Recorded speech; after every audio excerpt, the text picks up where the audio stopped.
On the sweltering afternoon of January 8, 1966, Private First Class Stuart Green pressed his body against the dirt floor of a hole no wider than his shoulders. 18 years old, armed only with a flashlight and a pistol, he descended into absolute darkness beneath the Vietnamese jungle. The earth smelled of rot, sweat, and something else, something human, close, breathing. He was not hunting the enemy. He was crawling into their home. Somewhere ahead, in passages too narrow for a grown man to turn around, the Viet Cong waited. They had been waiting for 20 years.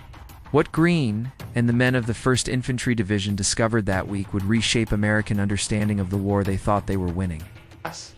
Beneath their boots, beneath their fire bases, beneath the very ground where they had built one of the largest military installations in South Vietnam, existed a subterranean world of extraordinary sophistication. 250 kilometers of hand-dug tunnels, connecting villages, hospitals, weapons factories, and command centers. The Siu Chi tunnel network was not a hiding place. It was a civilization, and it was almost entirely invisible. The tunnels did not begin with the Americans. Their origins stretched back to the late 1940s, when Vietnamese resistance fighters first gouged shallow trenches into the iron-hard clay of Siu Chi district to escape French colonial patrols. The soil itself made construction possible laterite clay that held its shape when wet and hardened like concrete when dried. Farmers who spent generations working this earth understood its properties intimately. They knew where to dig, how deep the water table ran, which slopes would collapse and which would hold. By the time American combat troops arrived in significant numbers in 1965, those original trenches had evolved into something far more ambitious. The network now plunged 3 levels deep in places, with the lowest chambers sitting nearly 10 meters beneath the surface, deep enough to survive a 500-pound bomb detonating directly overhead. Entrances were concealed beneath cooking pots, inside termite mounds, under the roots of banana trees, within the walls of destroyed houses. Some openings measured barely 30 centimeters across, designed specifically to exclude larger Western bodies. But the tunnels were never merely about hiding. They were infrastructure for a parallel war. Consider the problem facing Viet Cong commanders in Siu Chi district. They operated within 40 kilometers of Saigon, the enemy's capital, in terrain dominated by American firepower and South Vietnamese army patrols. Above ground, they could not mass forces, store supplies, or plan operations without detection. Every village was suspect. Every movement tracked by helicopters and spotter planes, as the solution was to abandon the surface entirely to fight a war from beneath it. The engineering that made this possible defies casual understanding. Ventilation shafts rose at angles through the soil, their openings disguised as anthills or positioned near streams where moving air currents dispersed. Traces of smoke and cooking odors, multiple tunnel entrances meant that blocking or destroying one had no effect on the system's function. Trapdoors sealed with carefully fitted clay plugs became invisible within hours as dust settled over them. The tunnels themselves were built in zigzag patterns with deliberate choke points, not for structural reasons, but tactical ones. A single defender lying in darkness beyond a sharp corner held an almost insurmountable advantage against anyone crawling toward him. Inside these passages, people did not merely survive. They lived. They conducted meetings, printed propaganda leaflets, manufactured grenades from unexploded American ordnance, performed surgeries by flashlight, raised children, fell in love, grew old, and died without ever surfacing. Some fighters spent months underground, emerging only for night operations before retreating again below. The psychological endurance this required approaches the incomprehensible. Temperatures in the lower chambers exceeded 35 degrees Celsius. Oxygen ran thin. Diseases proliferated in the close, fetid air: malaria, dengue fever, intestinal parasites that weakened fighters to skeletal shadows of themselves. Yet they stayed. Understanding why demands understanding what the tunnels meant beyond their military function. For the rural Vietnamese who built them, these passages represented continuity, a way to remain in ancestral villages, despite the apocalyptic violence above. The hamlets of Siu Chi district sat on land families had farmed for centuries.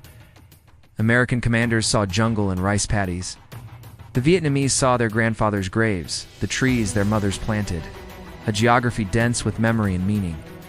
The tunnels allowed them to hold that ground in the most literal sense possible, to inhabit it even as bombs cratered the surface, even as chemical defoliants stripped the forests bare.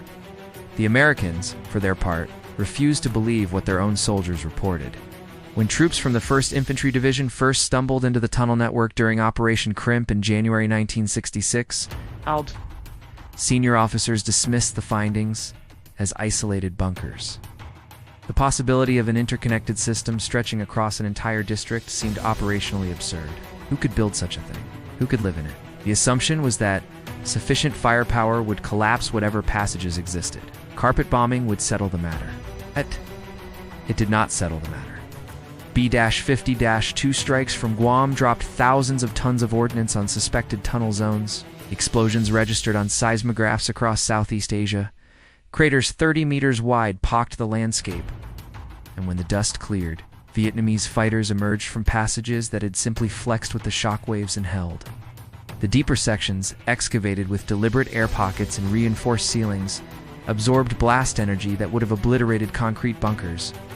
Some chambers had been specifically designed as bomb shelters, their occupants sitting in darkness while the earth convulsed around them, waiting for silence to return. What worked above ground did not work below. This realization came slowly, resisted by commanders who had staked careers on the doctrine of overwhelming force.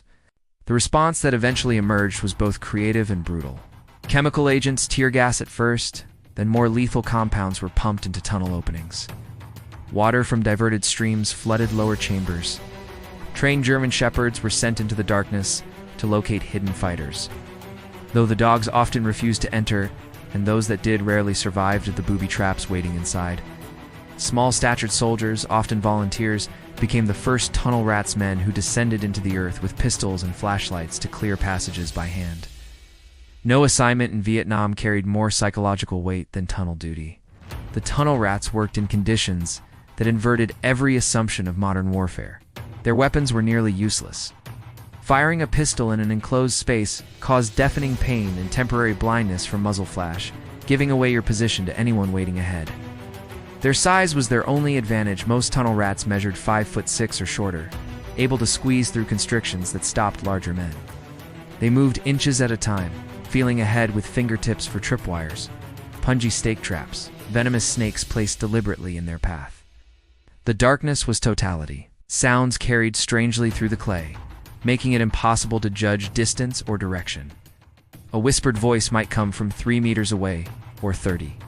According to Major General Ellis Williamson's after-action assessments documented in the United States Army Center of Military History, archives from 1969, tunnel rat casualties remain difficult to quantify precisely because so many simply vanished pulled into chambers. Killed silently, their bodies unrecoverable from passages too dangerous to re-enter. The men who survived spoke of fear unlike anything else in their combat experience. Above ground, you could see your enemy, could fight back, could run. Below ground, you crawled toward death and waited for it to find you. Pham Von Koy commanded a tunnel sector near the village of Nguyen Duc. 31 years old in 1967, he had spent nearly 8 years living primarily underground, first as a guerrilla, then as a local political commissar responsible for hundreds of civilians sheltering in his section of the network. His diary, recovered decades later, recorded the texture of subterranean existence with unsettling intimacy. The taste of water seeping through clay. The particular silence after a bombing raid. The sound of American voices, muffled but distinct, directly above while his fighters pressed themselves against tunnel walls and stopped breathing. He also recorded the costs. Dysentery reduced strong fighters to invalids within weeks. Women gave birth in chambers lit by oil lamps, their cries smothered against their own arms to avoid detection. Children grew up in darkness, some developing vision problems from years without sunlight. When the Tunnel Systems Hospital, a complex of rooms near Siu Chi Town Center, ran out of anesthetic, surgeons operated on conscious patients who bit down on bamboo sticks rather than scream. None of this was sustainable. The tunnel network survived because its inhabitants proved willing to endure the unsurvivable. By 1968, the strategic calculus had shifted decisively. American forces controlled the surface of Siu Chi district completely. They had built the 25th Infantry Division's massive base camp directly on top of the tunnel. System and irony that became clear only when mortar rounds began emerging from inside their own perimeter. Viet Cong fighters tunneled beneath the wire, surfaced at night, attacked, and vanished again before response teams could mobilize. The most heavily defended American installation in the region could not secure the ground beneath its own headquarters. The tunnels had achieved something extraordinary. It neutralized technological superiority itself. Helicopters could not help. Bombers could not reach them. Artillery could not find them. The most expensive military apparatus in human history could not dig 20,000 determined people out of clay. When the war ended in 1975, the Siuchi tunnel network remained operational, battered, partially collapsed in sections, its population decimated by years of attrition but functional. Fighters emerged from passages they had entered as teenagers. Now middle-aged, blinking in sunlight they had avoided for a decade. The tunnels stand today as a museum, widened for tourists, their horror domesticated into heritage. Visitors crawl through sanitized sections, pose for photographs, marvel at the ingenuity. What cannot be museumified is the experience itself, the years of darkness. The air thick enough to taste, the certainty that every forward inch might be your last. The Americans who fought there understood this better than anyone. The tunnel rats returned home carrying wounds invisible to medical examination.